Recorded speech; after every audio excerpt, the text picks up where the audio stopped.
في خطوة مهمة ستمهد لتطوير طائرات شحن كهربائية ضخمة من المتوقع البدء باستخدامها بعد 20 عاما. قامت الطائرة الكهربائية الأولى لمجموعة إيرباص الأوروبية الجمعة برحلتها الأولى في فرنسا، حيث وصفها وزير الاقتصاد بأنها ثورة في قطاع الطيران.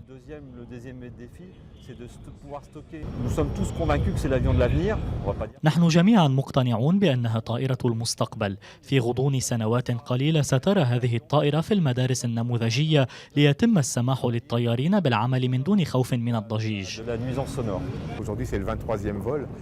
اليوم إنها الرحلة 23. الرحلات السابقة أظهرت أن التحليق بالكهرباء ممكن وفعال. في المستقبل سيكون هناك مساحة أكبر لهذا النوع من الطائرات.